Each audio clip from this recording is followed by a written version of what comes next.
নতুনভাবে এই নীতি আদর্শের মাধ্যমে তারা ইনসাফ প্রতিষ্ঠিত করবে। কোন ইনসাফ? গোপনে আমেরিকার সাথে বসে ইনসাফ বাস্তবায়ন করবে, গোপনে ভারতের সাথে বসে ইনসাফ বাস্তবায়ন করবে।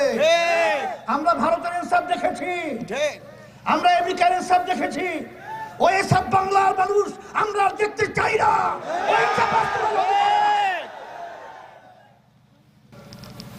এই ভুলের মাসুল দেওয়ার কোনো সুযোগ থাকবে না। ইসলামী আন্দোলন বাংলাদেশ যদি ক্ষমতায় যায়, আল্লাহ যদি কবুল করেন, এই বাংলাদেশের 54 বছর ইতিহাস আল্লাহর রহমতে 54 মাস বলেন 54 দিনেও পরিবর্তন আল্লাহ ঘটিয়ে দিতে পারেন।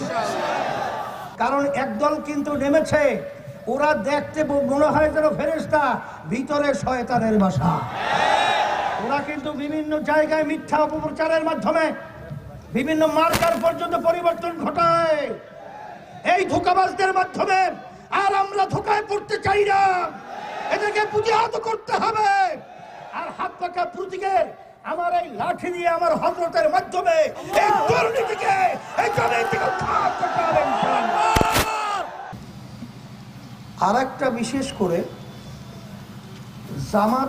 জামাতের নেতৃত্বে একটা দল জোট রয়েছে, তারা পরিষ্কারভাবে বলেছে আমরা ইসলাম অনুযায়ী রাষ্ট্র চালাবো না।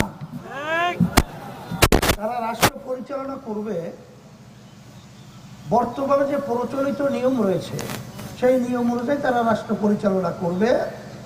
এটা তারা আমির সহ বিভিন্ন পর্যায়ের দায়িত্বশীলরা বলেছে।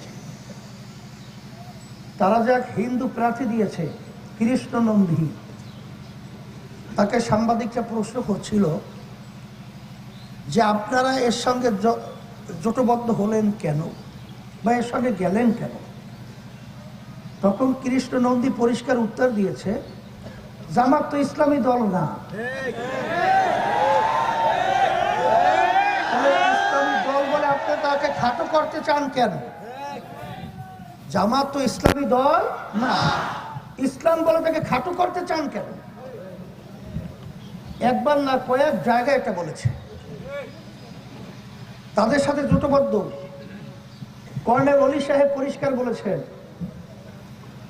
যে জামাতের আমির তো বলেছে তারা শরিয়া অনুযায়ী দেশ পরিচালনা করবে না। এর পরেও আপনারা খ্রিস্টান যে ওই যে সম্মানিতা মহিলা রয়েছে, সে তো পরিষ্কার বলেছে জামাতের আমিরের সাথে আমার কথা হয়েছে। সে আমাদেরকে আশ্বস্ত করেছে যে আমরা শরিয়া অনুযায়ী রাষ্ট্র পরিচালনা করব। শরিয়া মানে কি? ইসলামী হলো শরিয়া। শরিয়া মানে কি? আমরা নামাজ পড়ি, রোজা রাখি, হজ করি, যাকাত দেই, এইটাই শরিয়া। এই অনুযায়ী রাষ্ট্র পরিচালনা করবে না। তারা কোন নীতি আদর্শ অনুযায়ী রাষ্ট্র পরিচালনা করবে?